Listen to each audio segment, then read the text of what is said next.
digital ID in combination with CBDCs is going to be the downfall of everybody, right?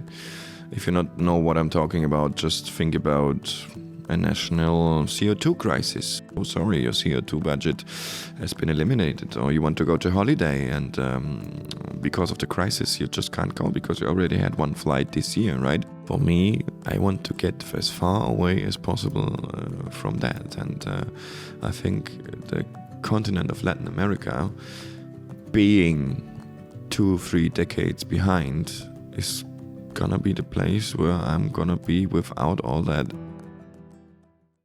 This episode of the Free Cities podcast is brought to you by Veritas Villages. Now, Veritas Villages are freedom-oriented, energy self-sufficient luxury communities designed for people who want to enjoy peace of mind and real freedom in today's unpredictable world. Join a community of like-minded neighbours who value privacy and independence in a place where you can use Bitcoin, including for the purchase of your property. www.veritasvillages.com/free cities for more info, and in the meantime, enjoy the conversation.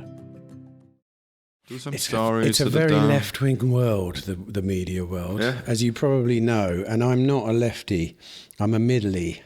But a lot of lefties think of me as a righty now. Oh yeah. Well, you know what it's like, don't you? They've gone quite extreme. The left-right thing is just wrong now. It doesn't make any sense. I'm not anything. Let's face it. I'm not anything.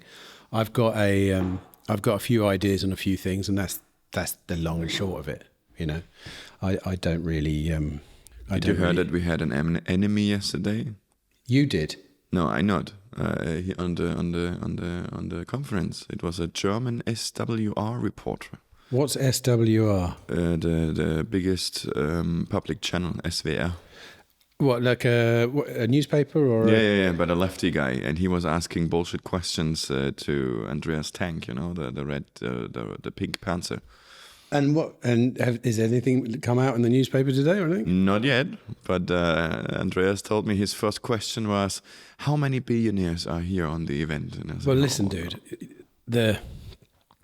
I didn't give him an interview. I told him to fuck off. Yeah, the whole thing. Look, as this thing progresses, everything's going to get a lot worse than this. I can assure you that. But I won't go into it too much because I've already spoken to hundreds of other people about this. But the latest one for me is there's a big meme just started that free cities and charter cities are basically is a network of billionaires wanting to live outside the system. There's this kind of ideology, NRX. It's a Silicon Valley thing, which is to do with elites running normal people and stuff. And I've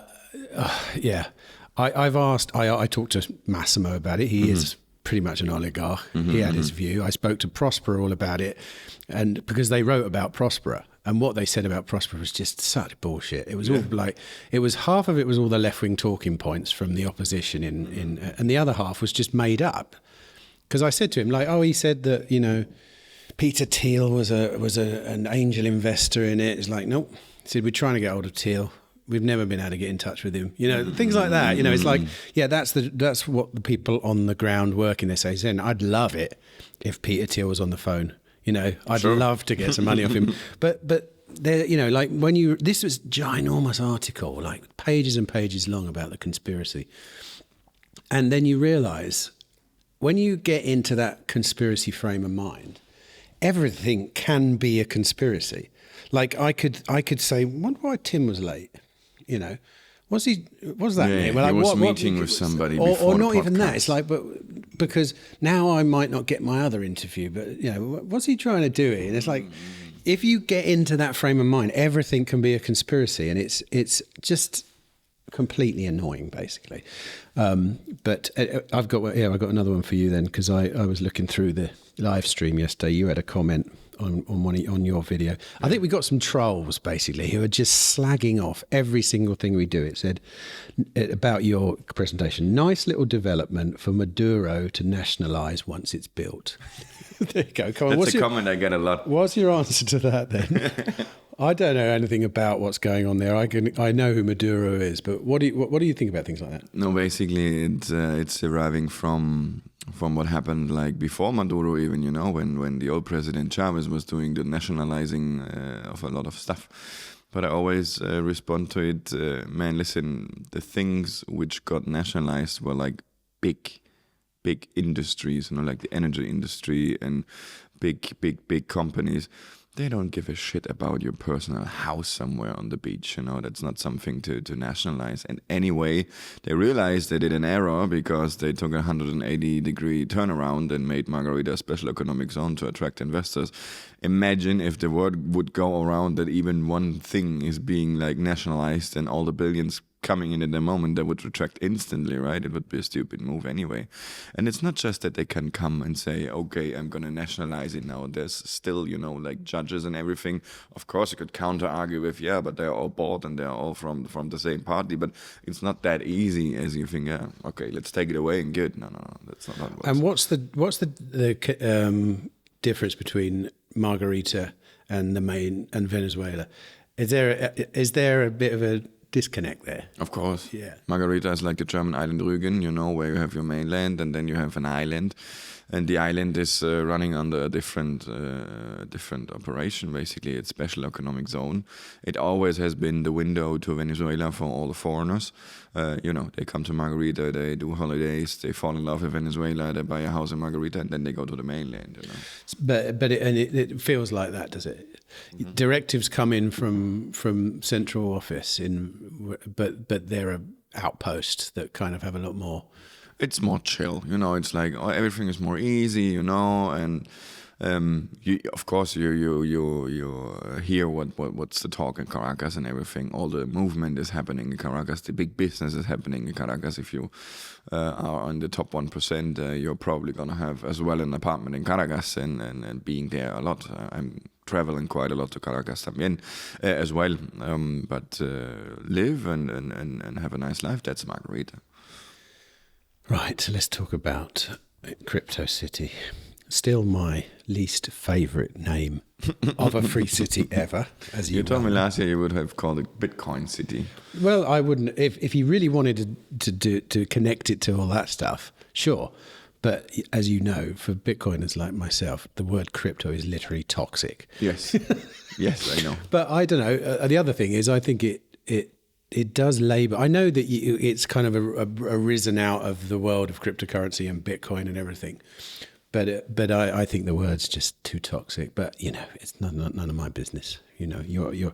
I mean, the literal description would be a DAO city, you know, but nobody knows exactly what's a DAO until they learn about it. And so the least the most easy name was just CryptoCity. No, it's a great name, but it's just not for Bitcoiners. Hate that. Yeah, I can already feel them clenching as the word is said, because it sounds like. But even the Bitcoin maxis need to give me a point there that the best form of auto-governing yourself is with a DAO. Well, I can actually push back on that now, because Vikram, the guy I spoke to literally just before you, he runs Draper Nation. This is a Tim Draper inspired thing where they kind of experiment with different governance models. And one of the last big projects they did is they created an online country. And they put 80% of the running of the country online. Palau, no? No. They did it as an experiment. Oh. So, but they got 100,000 people who signed up. They got 50,000 people who actually claimed a passport and stuff. But it's kind of like not quite a think tank. It's like a think tank. So they were experimenting. And he said to me, he said, look, here are the big takeaways from our experiment. Number one is, don't use a blockchain for anything except money, as in Bitcoin. So use Bitcoin as your money. And he comes from the network state kind of world, and they're normally heavily into the blockchain stuff. He said, don't do it. It was an absolute ball ache. We could have just done it with, normal databases, and it would have been a lot better. And that's kind of like the first time I've heard that from that side of the spectrum. I mean, the Bitcoiners, we say that all the time. It's like, a blockchain is money. You've got a great application of it, which is Bitcoin, and end of story. The other stuff, it's not unnecessary to run a DAO, for example, on a blockchain, because as a voting system, you can create a website that's a voting system. But so yeah, I now officially, I've always pushed back from the Bitcoiner perspective, but now it seems like there's some empirical evidence. That doesn't mean the other ways don't work. It just means he said, look, to do it again, there's no way we're going to try and use a blockchain. They created their own. He said it's an absolute ball ache. It wasn't very streamlined. It didn't work very well. You know, we're just going to go for a old fashioned sort of like, you know, database basically, and web applications and all this kind of stuff or whatever. Yeah, but that's exactly what we do. We use it for money. We use it for the crowdfunding, right? You use your. What do you? Did you understand what we do actually? What do you mean? Like, what do we do exactly with the DAO? I thought the DAO was just for voting, for deciding who. Oh, right. Okay. The most important point of the DAO is that we crowdfund business together, right? So let's imagine you and me, we're on Margarita. You are part of CryptoCity, we're maybe exactly our neighbors, we're going to somewhere at a restaurant eating, and we get to know a guy at the next table, you know, we overhear him that he wants to sell his hotel. So we come to talk with the guy, you know, and he makes us an offer. He said, hey, listen, I got to go because, I don't know, I fell in love with some Indian woman. I want to go to India. I just want to get rid of my hotel. It's a second beach row, you know, 800,000. Interesting. Now, you and me, maybe we don't have the liquidity in the moment, right? But you and me are very, very interested because maybe you have a hotel background, you know. Maybe I'm the marketing guy. We say, Timothy, let's do business together. You're going to run it and I'm going to do the marketing. But we look at our pockets, you know, and maybe we can chime in each of us 100 grand. Okay, so we do 200 and we need to raise 600. So what do? We go home, we write a business plan, we do some marketing, and then we go inside we log into the DAO with our wallet, and then we create a new project called Hotel Timothy, right? And we describe the hotel, listen, second beachfront, we already did our research, we were there with the architects, the papers are great. We need 600 grand, and we decide to give away 50% of the business for this money, right? So now a liquidity pool goes up, right? And in this liquidity pool, people can chime in USDT, right? Because you don't want to have any volatile money. It doesn't make sense to collect Bitcoin. And then you have a market fluctuation and suddenly you're 8% down, you know, or even better, you're 8% up, but you never know. So we do it in stable coins, right? So the liquidity pool goes up and then a timer is going to start for 30 days, right? It's a little smart contract, 30 days. In this 30 days, it's our job, you and me, to make good marketing in our neighbor circles. So, hey, you know, okay, we have this new opportunity. We're going to do the hotel, and it's a great idea because dark flights are going to come back. It's a great zone, you know, we did our research and everything, and then people are going to decide if they want to chime in the money or no. So maybe somebody chimes in 50, another one 100 grand, maybe somebody just 20, whatever. And after 30 days, the smart contract's going to look at the pool. Are we having 800 grand in the pool? And there's two options. If the 800 grand are in the pool, yes, cool, money gets liberated and sent to you, me, whatever. Or option B, you and me, we did a bad job of doing marketing. Money is not coming together and everybody gets repaid automatically. So you don't have Tim running around with the German Klingelbeutel, you know, give me your 20 and you 10 and I'm going to hold on to it until now. And then I go to Mexico and say, thank you. No, that's not the idea, right? That's what we use the DAO for, of course, also for voting and everything. But you can also connect votings to the treasury. For example, let's say our main water pump is old, you know, and making problems. So we can open a vote and say, hey, do we want to replace the water pump? That's our budget, which we are having in our treasury at the moment. Do we want to liberate $10,000 for replacing the water pump? Yes or no? If enough people vote yes, then the water pump gets replaced to a better water pump, and now the water pressure is better in the houses, whatever. Or people say no, and we wait until it dies, you know. That's why we use it now. Okay. So you're, managing funds, effectively. That's it. Yeah. So you didn't have a token or anything like that? No, Jesus Christ, I'm not going to have my own money and then it's going to, I don't know, lose 50% and then you have the next scandal and whatever. No, I don't want a token. I never had a token. What we have is besides the normal buy and sell contract, there's a little NFT which represents, which is just like an extra to your lot. You get it dropped into your wallet, and that's like your login credentials, right? You can only log into the DAO if you have the NFT of the plot. But it's just a normal buy and sell contract as well. But this is like your login credentials. That's it. So the reason that the name is so crypto heavy, is that because you come from a lot of the people that are involved in it, that your friends come from your group, you're back in the day when you were... Yes, I still have the biggest, one of the biggest academies in Germany, where I teach people crypto, but 95% of our clients are middle-class entrepreneurs in their 40s, 50s, Most of them don't even know how to use crypto. I had to teach them when they bought a lot, right? Of course, some of them are also very crypto-heavy and savvy, but most of them are coming from the normal business background. Mm. Now, I saw you, by the way, try and be careful not to bang that. Yeah. It's gonna. I know you said you love the sound, but that's gonna be a nightmare. Ruin the sound. I can probably clean it up, but it'll be a nightmare. You're literally adding like 45 minutes to my work. I'm sorry. I managed to see your whole presentation the other day, which was great. I mean, name aside, you are a special economic zone creating a free city business hub in a place. I mean, you are a free city project through and through, and you are now building something.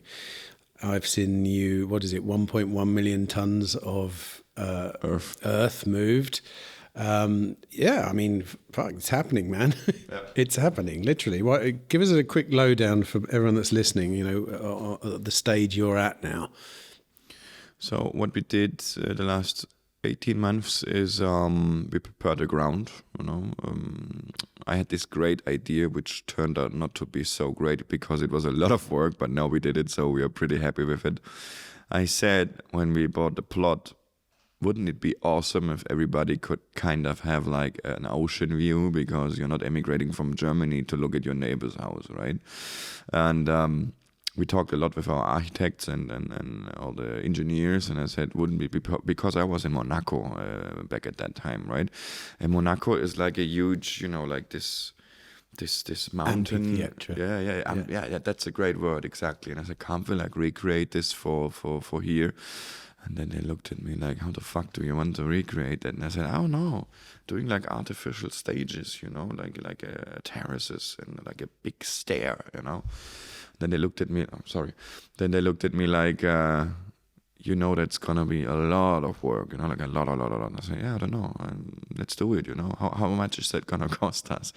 It's hard to say, it's like, but we could get the machines here and we could do it, and it's gonna be a lot of work, but we could do it. So that's what we did, and it took not 12, but it took 18 months because we extended later, and now we have basically a huge stair on 40 hectares with, I think in total it's 42 different height levels, you can choose from on 15 big main terrace levels, and this is done now. And now we're just starting with the walls, it's now stones and cement and a lot of people coming in and working there.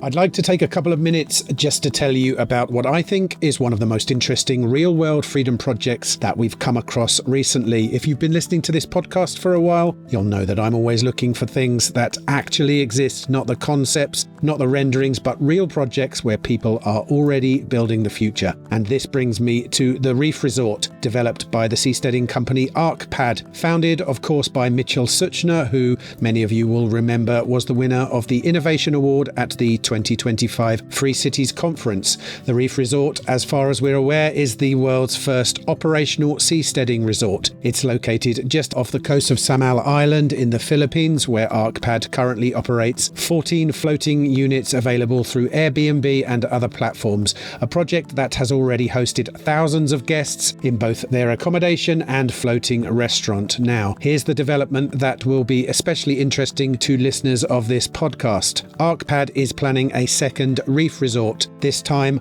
off the coast of Prospera in Honduras, one of the most important free cities projects in the world, and construction is intended to align with the 2026 Free Cities Conference. So this is where the opportunity comes for you. You can now pre-purchase ownership in the Prospera Reef resort. Ownership is available either outright or through fractional shares, allowing you to purchase from as little as 1% up to full ownership. Your ownership percentage determines your usage rights, your share of rental income from the eco-resort operations, and your voting power in property decisions. This also gives you the opportunity, of course, to be part of a pioneering ocean-based development within the Free Cities ecosystem. Full units at the Prospera site start from $95,000, but with fractional ownership available, you can participate at whatever level suits you. If you'd like to explore this opportunity, I've included a link in the show notes where you can register your interest and access the pre-purchase information. If you're interested in free cities, frontier living, and the future of ocean-based communities, then this is a chance to get involved at the ground floor. Seasteading is no longer just an idea. It's happening, and now it's coming to Prospera. Blimey, I know, I saw the video, the lot of drone shots. It's a vast site, and you've bought more, right? Yeah, originally we had 12 hectares, now it's 40. And we have buying options we locked down a lot of land in a circle around it. Just for in case, that we're going to have like an industry zone and maybe an expansion zone later. And also we try to buy the other half of it for our port, and a lot of negotiations. I mean, that was something else that I was surprised at. You're actually carving out a port there. It's a great project, mate. You're, like, as far as like you as an entrepreneur going, this is like proper entrepreneurial endeavor. I mean, I'm a young guy. I don't know shit, No. But I have a lot of people around me who know their stuff, and that's basically bringing the fruits together, right? But dude, you have to be able to think about that thing. Like I was talking to the last guy about the same thing. It's like my mind doesn't work like that. I'm the guy that thinks I could build that house. Someone else thinks I could build a city. I can't think like that. I think in smaller steps than that, because I think they're achievable. If I said to you, I'm going to make a city, I'd be like, too much. That's like standing at the bottom of Everest and looking at the top and going, we're going there. I'm like, yeah, I wish you hadn't told me. I'd prefer the false peaks. I prefer, let's get to Camp 1. I'm a Camp 1 guy. You know what I mean? So yeah, in that sense, I've got a lot of respect for you, but I think maybe that might be a function of your age. You are young go-getter. True. I'm older, more chilled, more. I'd quite like to chill out a bit. I think the wiser you get, the more you value safety, right? Yes. I mean, you had a great career in the last 25 years. You already proved yourself to everybody. I'm a young guy, I like to do stuff, and I like to sometimes, put my head through the wall and make things happen which are deemed impossible, not possible, and I like to make things possible. Well, you certainly are. Describe the port so that people understand. It's not just a little kind of few places to park your little boat, is it? Yeah, no. It's a port on around 12 hectares. We had a lot of luck. We are having tons of luck with the project. I'm not a really Christian guy. I'm not a really spiritual guy. But sometimes I look to the stars and think the universe tends to love me. This happened first when we found sweet water on our plot of land, because in fresh water. Yeah, Margarita has a great water problem, so you always have to buy water trucks and everything. And before I was buying this big plant, to get salt out of the salt water, I said, let's send a guy, with some equipment and just check for it. The probability is like, I don't know, 1% that we have water there, but let's just check it out, just to know it. And as you know, the guy comes later day and said, holy shit, there's like a big river under your plot of land going into the ocean. And if we dig on the entrance, there's probably a chance that we have not salt contaminated contaminated water there. And we sent it to the labs, and result was we could basically put it into a bottle and selling it because it's 0% salt, it's great minerals and everything. Wow. It originates from the big mountains of Margarita and replenishes. That's the biggest thing. We can basically get unlimited water supply from that. And that saved us around $1.5 million. And the other thing was next to our plot of land, there was always this it's called a salina in Spanish, right? This is an area where the ocean already flows in sometimes, depending on the season, right? So in summer, there's always like 10, 15 meters of water already coming in because it's basically at sea level, right? It's like sand. So I was seeing this for like a year and a half, and this looks like the perfect place to build a port. But obviously, I don't know shit about building ports. But the idea was sleeping in my head for quite a while. And then one night, I was sitting with my business partner at a restaurant, and he just casually tells me that back in the days, he used to build ports. And I was like, you're shitting me, right? And it's like, no, I did the port in Margarita back in the days in the 90s with my business partner. I said, you did the port in Margarita? You mean the one in Pampatari? And was like, yes. And I was like, oh, why don't you just speak to me, And I was like, okay, would it be possible to build a port there? And he was like, yeah, sure, but it's going to probably be pretty hard to get a permit, right? And I was like, Why is it hard to get a permit for a port? A fully approved port on an island like Margarita is worth very, very many millions of dollars, right? And it's still Venezuela, so you're going to have a lot of backlash and a lot of people wanting a piece of the cake. So I decided to buy it anyway, and let's look about all the permissions and everything. And when we bought it, I got this huge stash of paper, right, which usually comes with a plot of land. In Margarita, the laws are pretty sophisticated. For example, you have to have the history of the last 100 years of the ownership of the plot of land, so there's no shady business going on, and everything. And when I looked through the papers, I found an old papyrus-style document, like really old, like, this... when you have like this really old paper with yellowing already, and it's kind of fragile. And I looked at it, and it was like a almost hand-drawn thing. And I was turning it around, and holy shit, that's a port, It was actually a port already drawn. And then I investigated. There was already a port permitted at this piece of land in the 60s, And this helped us a lot to get a permit again, because if it's already been approved back in the day, why shouldn't it not be approved again, Obviously, we made our studies, we had like all the people, with oxygen tanks, and diving around and checking all the pieces of it. It was a 185-page long study. But yeah, it's approved now. So we can go starting next year, starting to digging out. Is that one of the first things you do? Like when you're building something this substantial, most people, I suppose, just think about the houses, right? But infrastructure-wise, what do you? I mean, there's a massive undertaking. What do you do? When do you let people start building houses, for example? Or are you building all the houses, or is there any autonomy of the people who are who bought the plots to do that? People have two choices. They can build themselves as they want. They can do their own designs, get their own architects, and do basically whatever they wish to, on their four walls, basically.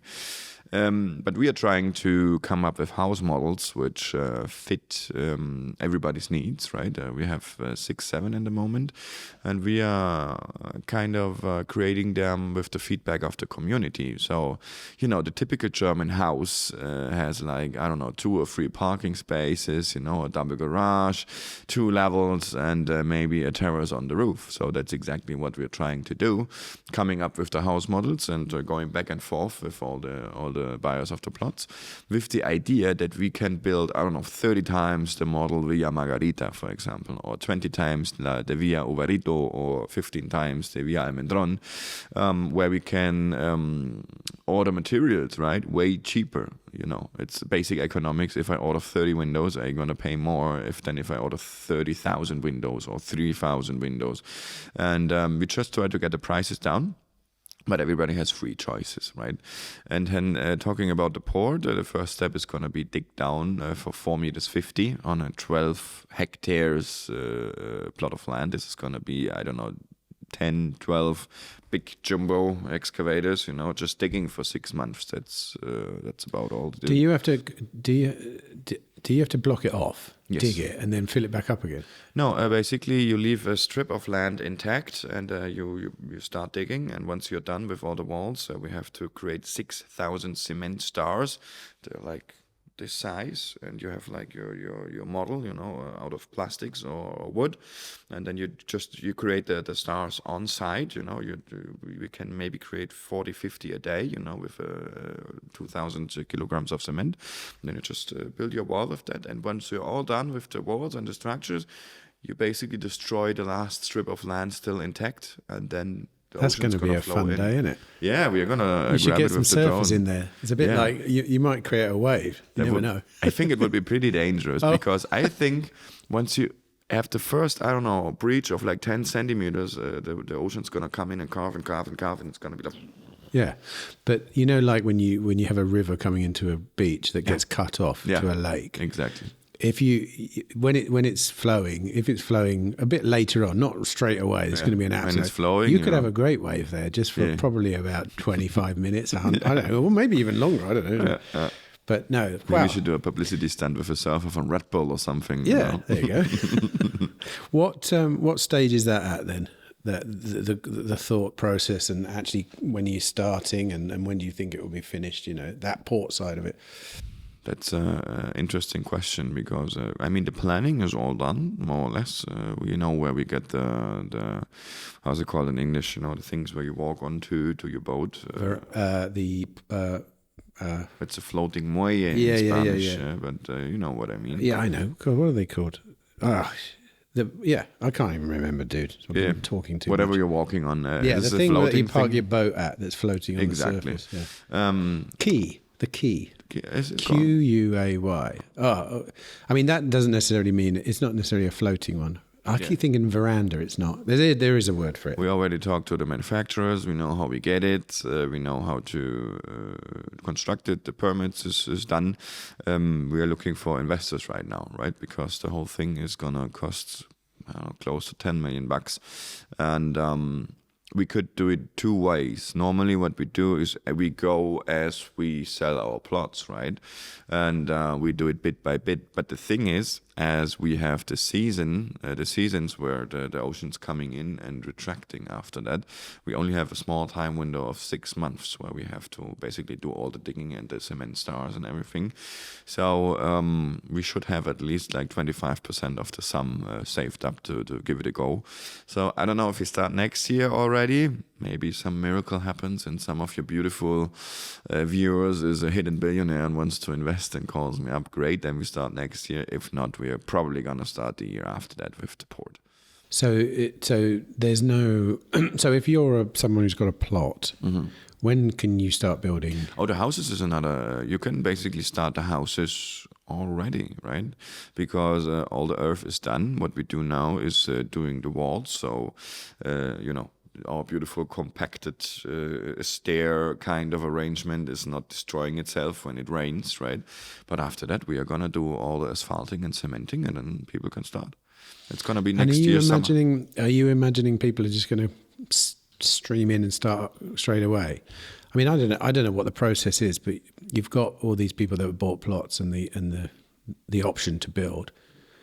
Like, are they raring to go? Are these people that are just investing? Are these people that are like second home? So it's not, most of them are German, right? You know what's happening. You know what's happening in Germany, right? Yeah. We have people already in Margarita buying other houses or buying used real estate because they can't wait. It's most of them are really pretty much eager to come and visit. Most of them are still somehow clawed down into Germany because you have this beautiful new tax now, where when you leave the country, you have to pay like a hefty sum, right? It's called the moving tax, basically. My wife just sent me a text. I just saw it in between interviews. It said Rachel Reeves planning a 20% business tax if you leave the UK. Yeah. 20% is still beautiful. You know what's happening in Germany? How much? When you're an entrepreneur and you want to move, they are gonna treat you like you've actually sold your company. Even if you don't? Even if you don't. Oh, so let's have a hypothetical company. Let's say you make $1 million a year, and 500,000 of that is profit, right? So they're going to treat you like you've sold this $1 million company per year. So you take it by 5, more or less. That's what the tax office is going to do. So multiply by 5, which is 5 million, and then they pay the German tax for it, which is almost close to 50%. So they want $2.5 million from you just for fucking leaving the country, right? There was back in the day, under the Second World War, Hitler, it was called the Reichsfluchtsteuer, which is basically meaning leaving the Reich tax, right? This is the same shit again, you know? And who has 2.5 million liquid? You're not having 2.5 million liquid when you have a company which is netting you 500,000 a year. That's just not what it is, right? I think that's the point. It stops you leaving, doesn't it? Of course. That's to stop you leaving, and basically chain you to the country. And instead of thinking about how could we better our system that all our rich entrepreneurs are not leaving, we're just trying to chain them onto the country. Do you think there'll ever be an about turn? You know, like Italy kind of did that, didn't they? They wooed back rich people. I think it's too late. You reckon? I think it's too late. The investments are already happening in the foreigners' countries, right? You have all the foreigners coming. The Chinese are very strong now in Germany. I think they bought like a lot of shares from Mercedes-Benz, right? Look at the Chinese, what great cars they're producing now. I actually got a Chinese car when I came to Prague here with 6 straight. They gave me a BYD. I was like, what the fuck is that, you know? But I got into this car. It looks like a spaceship. It has like a huge touchscreen and everything, and it does everything automatically, and you have tons of functions. And then I looked up the price, 37 grand, and it looks like an $80,000 Porsche. Wow. And I was like, man, this is not the Chinese anymore copying everything. Of course, they took inspiration from Porsche, right? But they're doing it, and they're doing it for a great price now. And I think the German car industry is massively effed in the next 10, 15 years. The Germans are canceling their own best technology. The gasoline motor from 2030. It's basically cutting off your main leg for the climate, you know?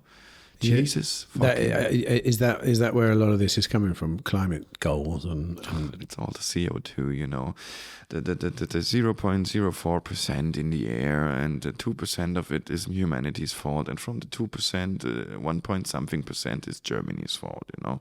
Like, come on, and that's why we are ruining ourselves like completely. I don't know if that's the best idea. They just blew up their last atomic plant. You know, like a week ago in Bayern, you know.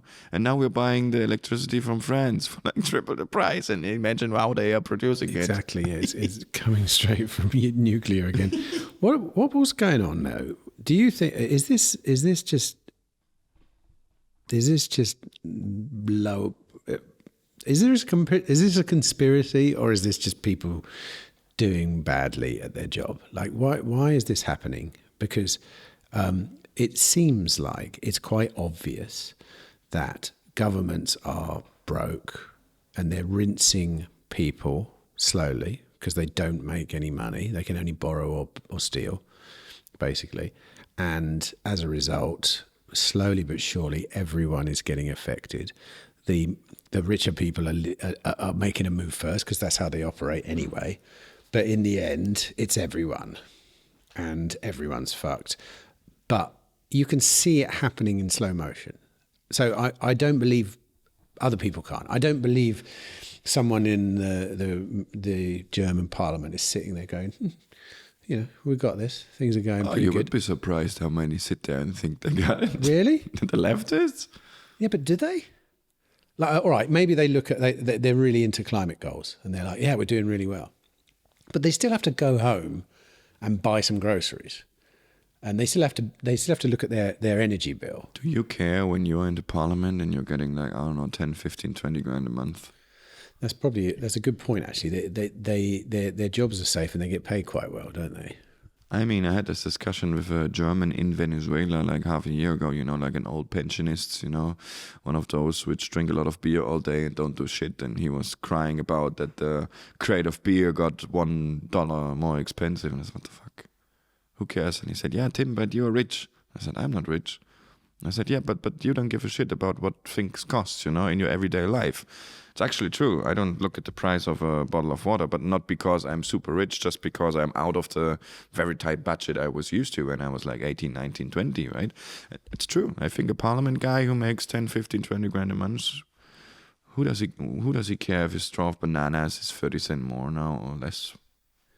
Do you reckon they get 10 grand a month?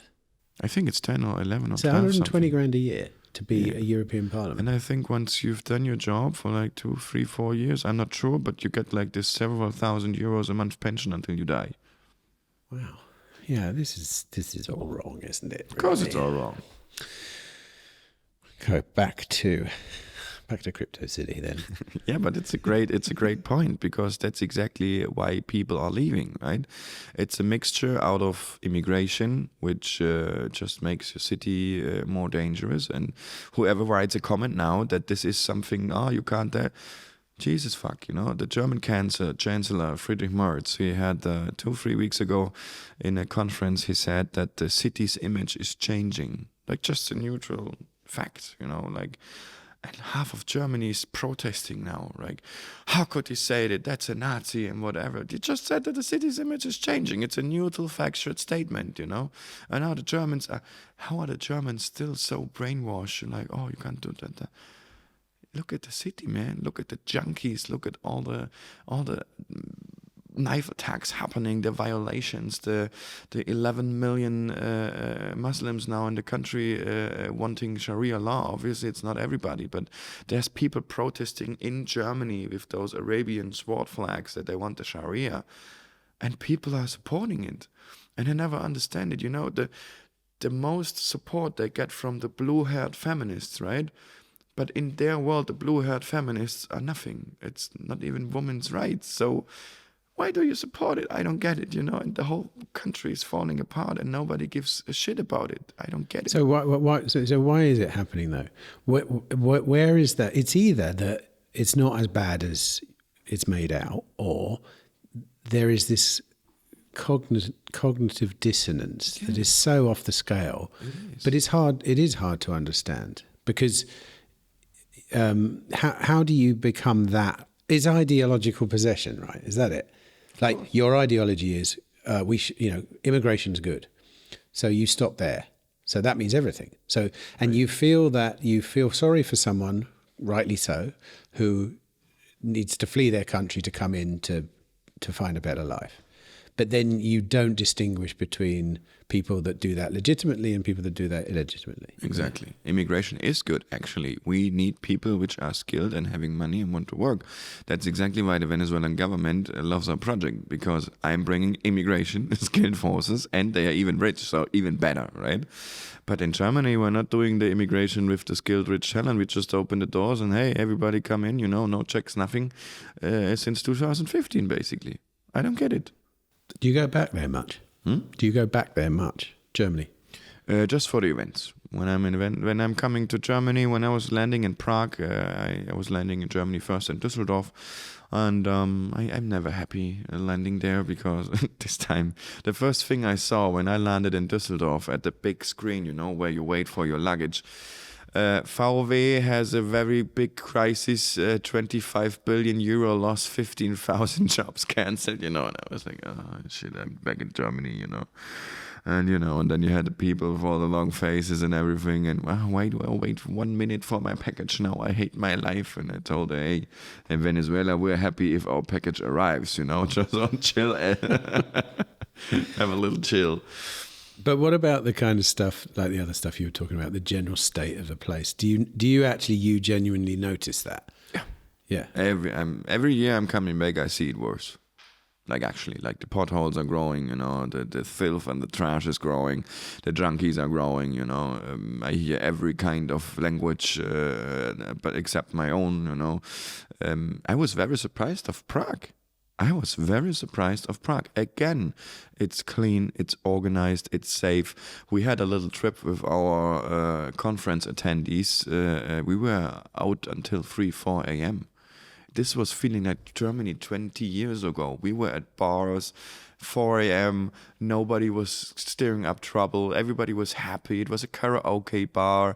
Women were there alone, not having any problems. Great. You see a lot of children walking around the city as well, Exactly. don't you? It's really interesting. Yeah. I agree with you there. Do you know the other thing that I've noticed is people dress well here? Like when you go into a restaurant, there's a coat rack covered in like proper coats. Yep. You know what I mean? Not like back home, people wear all kinds of jackets, puffer jackets, this, that, the other. When you look at the coat racks here, I know it's a simple little thing, but they're all wool coats, aren't they? I do like that. I know I'm racist for saying it, but I do really like It's that. order and culture like we used to be in the 80s, 90s. Look at pictures from the 60s, 70s, how people were dressed. Awesome.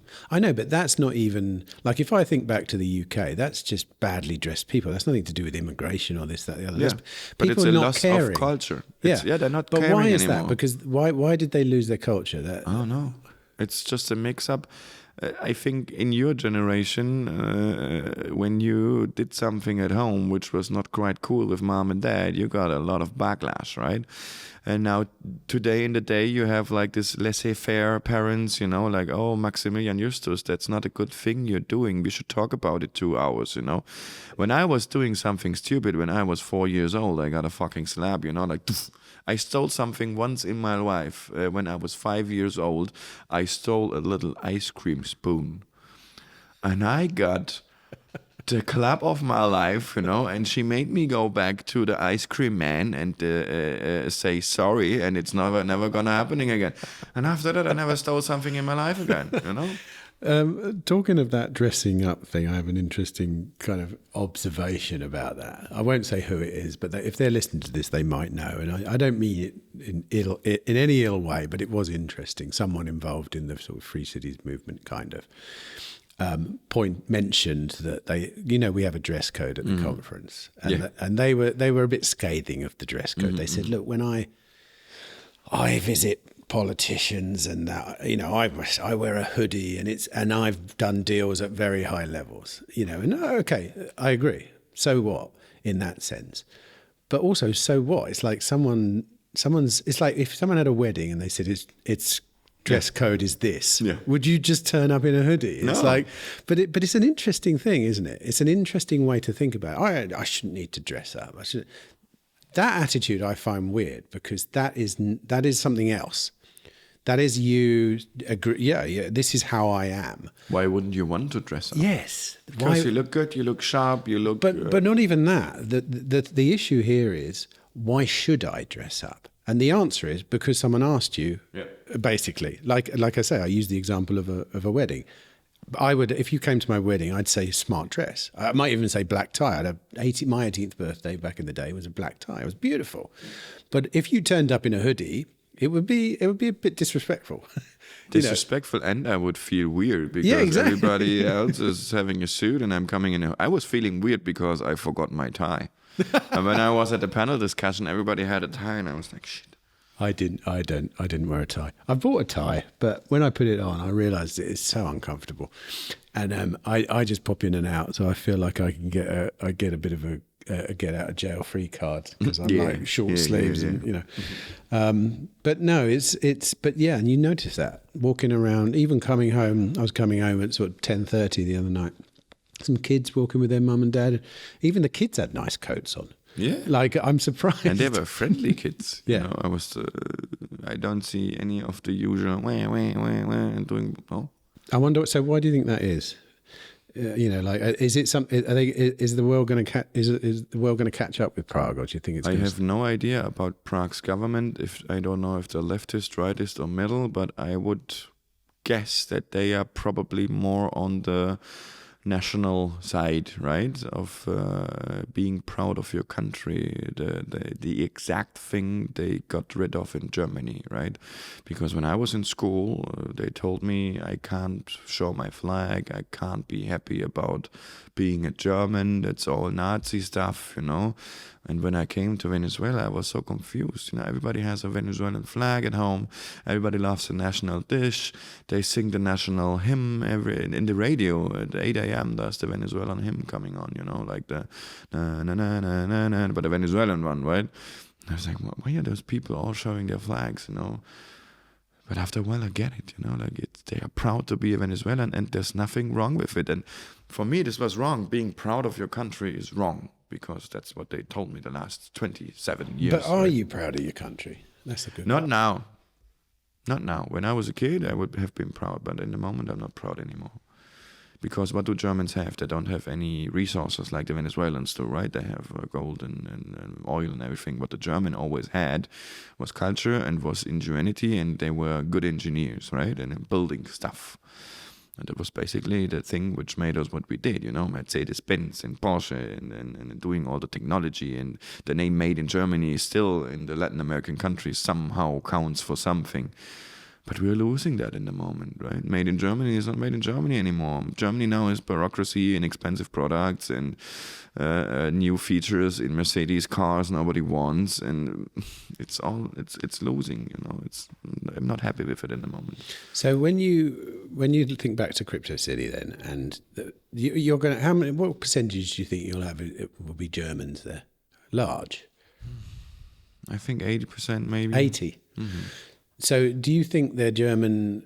These are old school people. These are heavily filtered old school German people, which I would happily call a friend, everybody. Yeah. Right. So there's going to be a bit more solidarity with the German meme. Yeah. No, everything. The people we have are great people, hard workers, ingenuous, smart people, you know.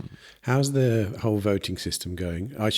For anyone that didn't listen to our last conversation, it's fascinating. Let me tell them what happens. But basically, if you want to join this community, you basically have to go up against all the other people who are already in the community. So you have to present yourself online, and then secretly they all huddle around with the DAO, I take it, and vote yes or no. It's like, shall we let this person into the community? Yes.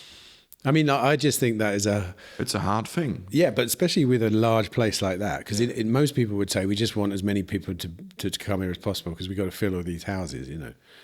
Yeah, it's a hard thing, and I got a lot of hate for it. I'm called an extremist, Nazi, ultra-rich global community of billionaires. Who? You know, a lot of online people. You know. Not from the people that get rejected or whatever. Yeah, that's another thing. Once they get rejected, mostly they still come to Margarita and buy a house, which is not something bad, you know. Like, I'm happy for everybody buying a house and putting in $1 into the economy of Margarita.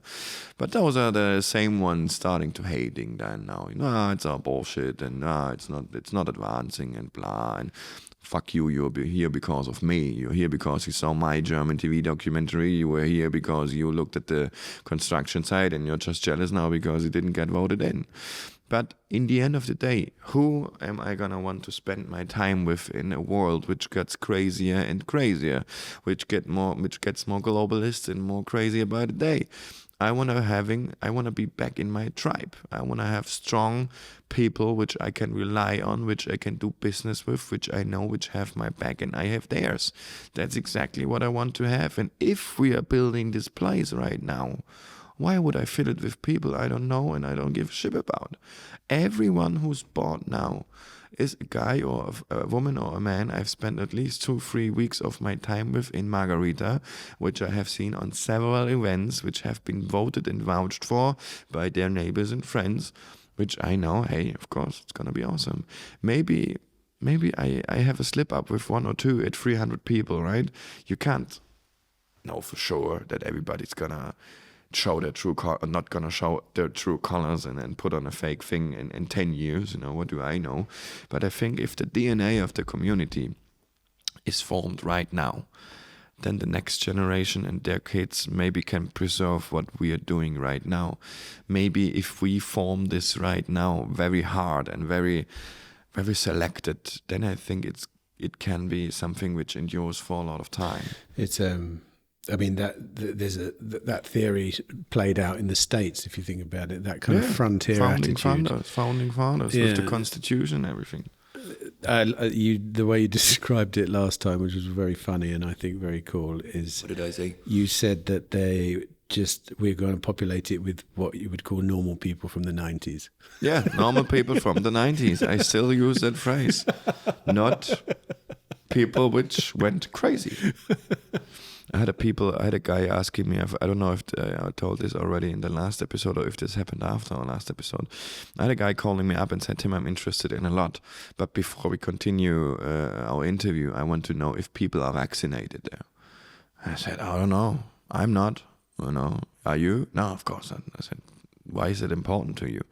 And he told me because for him it was like an intelligence test, And I said, let's put it to the test.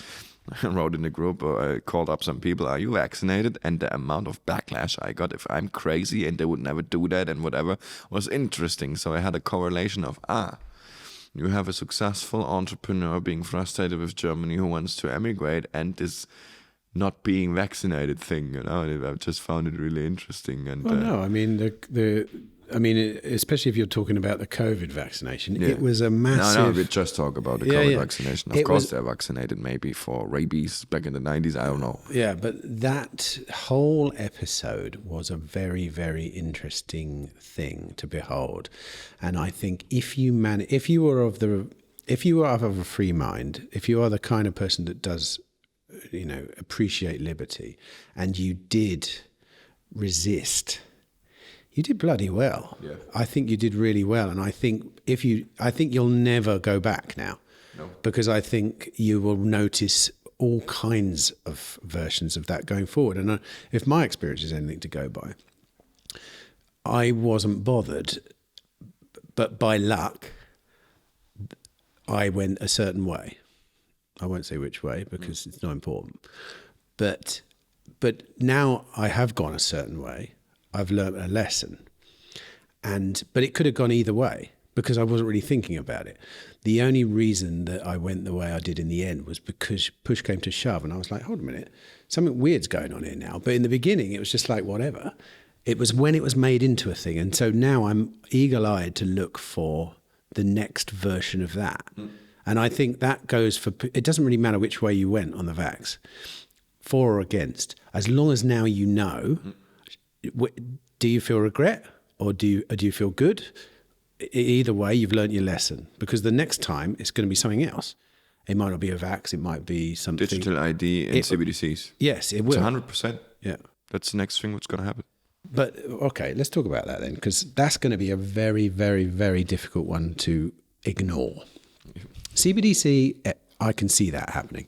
The only way it's going to be hard for me to resist a CBDC is when they require taxes in my country to be paid in the CBDC. And at that point, I may even be out of the country. I don't actually know. But digital ID, it's going to be very difficult in the end. And the funny thing is, in thinking and talking a lot about Free City projects, digital ID in its by itself is not a bad thing. No, of course not. And in fact, you need it. I mean, Prospera's got digital ID. I have an incorporated company in Prospera, and as a result, I get an ID. If I want to go into Prospera, I have to show my ID card. Cool. You need that. That's going to happen. And they've said in the UK within the next sort of 3 years, we're going to have it, and it's not going to be mandatory. But it's going to cost you £85. This is what they said anyway. It's going to cost you £85 to prove your identity when it's needed, which is just another way of saying, yeah, you've got to get this thing. But the time will come where not having a digital ID will make your life pretty miserable, I think it's going to be said.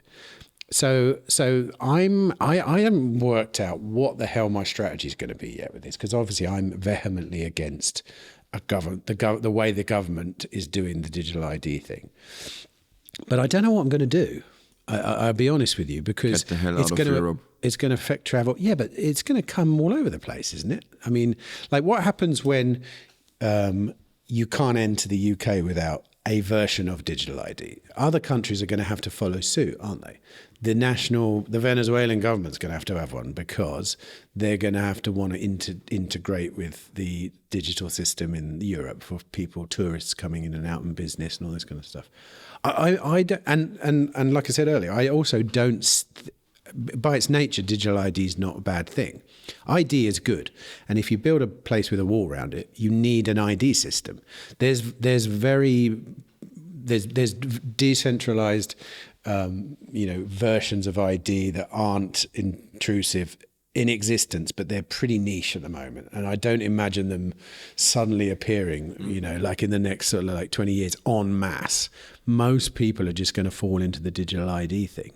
And I am undecided about how I'm going to deal with this yet. A bit like I was when I started thinking about the vaccine, actually. Because I may have not wanted it or I may have wanted it. But when it came to it, there was someone telling me you can't travel without it. That's an issue for someone like me and someone like you. We have to travel. There's ways around it, obviously. But with digital ID, there will be ways around it, I am sure. What they are, I don't know. But whether I'll want to do them or not. But what I worry about is ending up in a world where the non-digital ID people or the non-state digital ID people are just isolated. And I don't know whether we want that. I don't know. What do you think? Digital ID in combination with CBDCs is going to be the downfall of everybody, right? If you not know what I'm talking about, just think about a national CO2 crisis where suddenly you're only allowed to buy 2 kilograms of meat per month because they're producing so much methane, and sorry, your CO2 budget has been eliminated, or you want to go to holiday and because of the crisis you just can't go because you already had one flight this year, right? Sorry, Mr. Tim, you cannot use your wallet to pay for this flight, right? And this is gonna be basically the wet dream of the Chinese social credit score system, where you lose points for a tweet against something. For me, I want to get as far away as possible from that. And I think the continent of Latin America, being 2-3 decades behind, is gonna be the place where I'm gonna be without all that at least 2 or 3 decades more. And maybe we can somehow survive without it down there. But let's see. I hope the public backlash of that is gonna stop it even more or slow it down or whatever. And if you are cornered against the wall and you can't do anything about it, maybe you gotta go to a free city. But even a free city will... there'll be, like I say, there'll be digital ID. There will be digital ID, but in another form. I don't know. It will be another form. This is the thing. I think it's almost like we need, like you say, we need 30 years to just to freeze it, to give people a chance to sell the idea of a different version of digital ID. Because I think, going to what you said about the fact that linking digital ID with a CBDC is a disaster, absolutely, I agree with you. But we have a parallel system, fortunately, and between you and me now, we can deal in Bitcoin, and no one knows anything about anything. It doesn't matter whether we got a digital ID or a CBDC. Correct. It makes absolutely no difference. Obviously, the on-ramps between Bitcoin and CBDC will probably get closed down in some shape or form, or just restricted. But that doesn't matter, because once we're all I already transact in Bitcoin regularly with people. Sure, that, so that will only get better and better and better. And probably the introduction of a CBDC will probably give that acceleration. Yes, exactly. So that side of it, I'm not too worried about. In fact, in a way, it's like it'll be quite good fun when that happens, because as everyone goes through that notion of understanding what Bitcoin is, slowly but surely, it is an easy choice. It's a no-brainer's choice. Yeah. I don't know how people are still not everybody into Bitcoin. How the hell? Yeah. But the other side of it, which is the movement quotas and the social credit thing, that is an issue, because there's freedom in the digital world and it's Bitcoin, but there isn't freedom in the physical world. There's someone standing between you and a train. Or a bit of technology that says, no, Tim, you can't get on the train. Your credit score's too low, or the plane, or even someone with a gun, God forbid, saying you can't come through. That is different, and there is no algorithmic solution to that other than, like hacking the system or something. And I'm almost certain that's going to happen left, right, and centre. However, I don't want to be that guy. I don't want to be travelling around the world on fake IDs and fake whatever's, that's not my style. I don't want that, but I also don't want to be trapped in one corner of the world where freedom lovers live, which might happen. My dream is the parallel system, but that's difficult in the physical world. True. I mean, it's a hard question without a solution in the moment, right? I would probably. Well, you've got a pretty good strategy. Your strategy is let's build somewhere nice, ride it out, and see what happens, isn't it? Really, that's kind of part of it for sure. Surround yourself with good people, open strong businesses, be financially very strong and influent, and hope that you kind of go through and ride it out. And a lot of what goes on in a place like, CryptoCity is going to be people discussing this. This. How do we circumnavigate this? How do we change this? How do we whatever, which is good, and I think that's, I'm a big proponent of getting people, like-minded people together in one place. Yeah. It's a good idea because I think we're a minority. Of course we are, and it's only like 3 days a year, and in this 3 days a year you get so many contacts and mind viruses and whatever, right? Imagine that 24/7 with your own beach club. Yeah, you know what is going to happen when you have 300, I always tell it in German in my speeches, 300 little Duracell batteries, right? All of those entrepreneurs being like, and they sit together 24/7, what the fuck is going to happen? Obviously, there's going to be hundreds of companies. There's going to be solutions to things we're not even dreaming about yet, right? Having your port in front of your door, you have a little boat, you go to another island, you do a weekend on Koche or Kubawa, you come back, you work on your business again, then you have a short little trip to Dubai because you need to do some business there because the airport is 5 minutes from your home. It's going to be huge and great, What's your, 20-second pitch of CryptoCity? Like, you must have said it a few times. Say it now, whatever it is. You mean the elevator pitch of CryptoCity? Yeah, but a really brief one, not like, because I don't even have I know, but I was just thinking, it's like, you say something like high net worth, liberty-minded, high net worth, or freedom-minded, or something. Basically, if I describe CryptoCity like really briefly, it's 40 hectares of land in Margarita Island, very far away from Europe, where you have 300 high-level, high-net-worth entrepreneurs living together and doing business. Yeah, that's about it. But the cultural component is important. You don't seem to talk about that.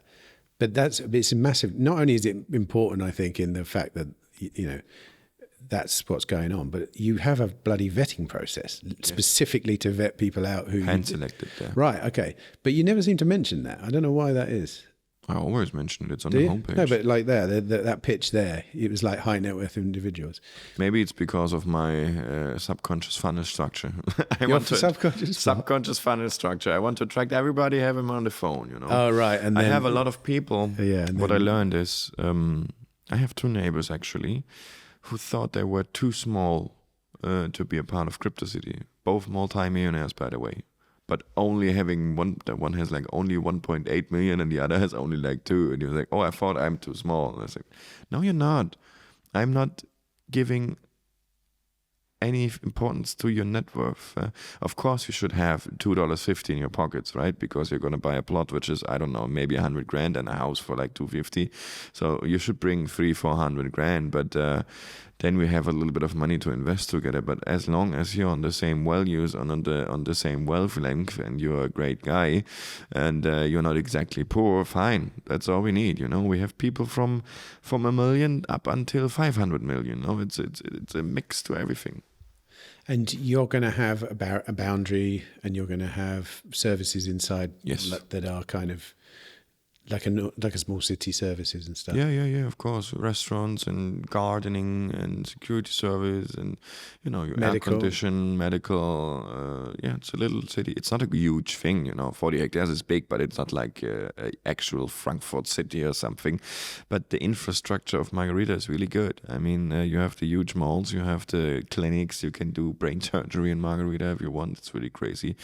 You have all kinds of fun things to do. It's a huge island. It's 1,040 square kilometers. That's a third of the size of Mallorca with 500,000 people there, It's not a rock somewhere where nothing's existing and nothing's happening. We'll wrap it up soon. But before you go, let's talk about going forward, timescales, the next sort of, I don't know, up to you. Year, 2 years, 5 years, whatever, months even. What? I think up until December, we're going to do walls, the contingent walls, right? We are done with the terraces now, it's the walls. In Venezuela, there's a really funny law I kind of not a really fan of. In Margarita, they put the hammer down at the 15th of December, and then they are like a month of freedom, right? Christmas and everything, and then the first nice. 2 January weeks, nobody's going to work in construction, so... Because last year I was at the typical German 2nd of January. I was at the site and I was like, "Where the hell is everybody?" Let's go. And then I got that nobody's gonna come until the 15th. The 15th? Are you crazy? Yeah, whatever. I think boards until December, continuing in the first quarter of the year 2026, and then we're gonna do asphalt and cement, and then around autumn. Cement is. For the road, under the roads, or for the plots? Roads. Right, and then asphalt on top. And then the plots themselves, they can basically construct once we have done the walls, right? So I think next summer, next autumn, we're going to start the first houses. My business partner, my Venezuelan one, explained to me, Tim, there are 3 factors influencing a construction site, and it's money, and the money, right? Depending on the people, right? If somebody pays up the entire house, obviously it's going to be faster, right? But if you do it in milestones, which we normally do, the foundation is a milestone, and then the walls is a milestone, the roof is a milestone, the interior color is a milestone, whatever. It's up to people's speeds, right? Because you still have to somehow get the money to Venezuela first, because it's all sanctioned and banking problems and blah, and your bank is gonna ask once you send the money, where is it for, or what is it for, and you can't exactly say a Venezuelan construction project, because they're gonna show you it's not gonna happen, right? Really? Even if you want to spend it on it? No. Why? Sanctioned. Is it? Of course, Venezuela is sanctioned to death by the Americans. I did not know. Since 2016, 17. That's why they are so in the crisis. I did not know that. What about Europe? Is it do Europe sanction? Europe is having a fluctuating stance. When they had them sanctioned at some point of time, then they unsanctioned. In the moment, since the last elections, they are on the sanctioning side again. So, bloody hell. So, and you said earlier you were looking to raise for the port, were you? That's going to be interesting then, trying to get 30 million. Bitcoin. Oh. That's exactly why we are going to need Bitcoin in the future, and we're going to need it even more than we need it now. Once CBDCs are coming, once total control is here, the blockchain doesn't care if you send $10 or $10,000, right? And that's something which most people buy Bitcoin because they want to have the gains, right? But fuck the gains, it's nice, but your liberty is really the most important thing. If you are sitting on a block of money in Europe and you want to get it out, there's going to be a point in time in Germany where they're going to disallow that. Yeah. And they're going to tell you, you have to get permission to send your money. If I send 20,000 from a European account to America, I already see this. I already see the consequences, like proof of funds, and where is it coming from, and where is it going to, and why, and do you have an invoice? Fuck you, it's my money. And if I want to send it to the Prince of Nigeria, you have to allow it to me, right? No, it's all for scam protection and blah. No, it's not. You just want to know where my money's going to, and you want to plug it. And it is only going to get worse. And once it's a CBDC, Yeah, Jesus it's Christ, over. it's so easy. I mean, at least there's a bit of friction between banks and central banks and stuff at the moment. But Jesus, CBDC. With the push of a button, you're out of the system because of a bad tweet. And if you think this is something crazy right now, did you think it was possible to be locked in your house for 2 years, 10 years ago? Yes, exactly. So, okay, positive vibes. Positive content. It's all good for the algorithm. YouTube, yes. Recommendation, please. Thank you. No, it's for me, mate. I'm positive. I'm always the one blackpilling because most people come in here with a really positive attitude, and I have to push back on things. I know that's my part of my job. But so walls until Q1, roads until Q3, and then start building the houses. Wow, that's the plan. Maybe we're gonna do a demo house before, because all the people are always crying about, what about the houses? What about the houses? Yeah, man, maybe we should do the foundation before the houses, right? But maybe I'm gonna do a demo house just to shut them up, you know. Well, if you do one road in before you do all the other ones, it's probably a good idea, isn't it? It's kind of annoying because, you know, you have to connect the roads and you're gonna need to make sure that you don't have the cracks in the cement, and you should do everything in one go, you know. If not, you're gonna have cracks later. But maybe we're gonna build a house on one plot without even any roads. It's a hassle to get the stuff there, but so be it. Show house.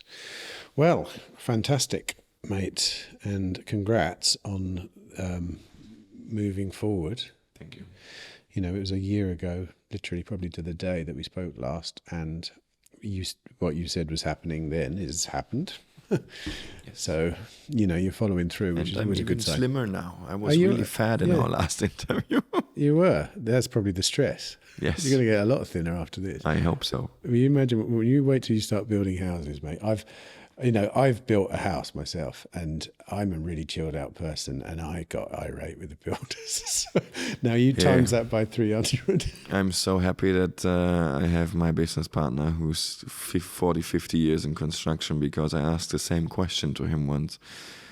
Luis, ¿qué va a pasar si construimos 100 casas? What is going to happen when we're going to build 100 houses? It's going to be crazy. It's going to be, 800 people on the construction site, and crazy. And he was just laughing and said, mate, my biggest construction site had like 10,000 people working together. I'm doing this sleeping, you know, on my left cheek, you know, so chill, you know, it's going to... Yeah, that's nice. Yep. That is very nice. Well, listen, Tim, thanks for coming in again, and good to see you. And I will see you. Actually, I'm trying to plan a trip out, inspired by Peter's trip out there. Come by. I want to come to Central America next year because there's a lot going on, regardless of the fact that the conference is going to be in Prosper next year. But I want to come out. I want to do Panama. There's a lot of things to see there. Costa Rica, you guys, you know. So. Yeah, hopefully it'll be sooner rather than later. Do Margarita as the last, because if you're coming first, you're going to have bad experiences after all this, because Margarita's just the best, man.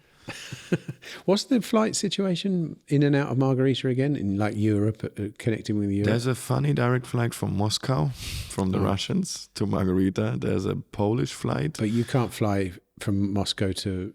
Margarita straight directly. No, but you can't fly to Europe from Moscow because of the war, right? I think so. I don't know. Well, I had an Aeroflot ticket. They just cancelled and didn't even give me the money back. Funny enough, to Mongolia from Moscow, and I've never been able to use it. Yeah. Your way is gonna probably be with Madrid, Spain. So you go to Madrid, Spain, and then you go to Venezuela. And then how do you get from? Is it Caracas or does it go Caracas, straight? But there's like 8 flights a day to Margarita. It's just a half an hour hop. You go to. Is it? You go by. Yeah, it's really quick. So it's Spain to Venezuela direct. Because I was thinking if I come in one way and come out the other way, okay. Yeah, would be possible. And easy to stay places in Margarita, I take it. Oh, I have a little hotel now. In last time I didn't have it, but I have a posada now, so you can have a free accommodation. Oh, you there. bought a hotel, or you? Yes. No, a posada. What's that? A posada is not what you imagine a hotel. A posada is like several apartments in a U shape with a big pool in the middle, right? It's like a holiday house, something like that. Finca, yeah. A finca with several apartments. Yeah. Right, okay. Cool. Nice one. Thanks, mate. And good luck with everything. See you next time. And See you next time. Press the bell. Don't forget to subscribe and everything, right? Because Timothy is going to have 1 million subscribers. I hope so. Fingers on the crossed. road to 1 million. See you, mates. Bye. Cheers.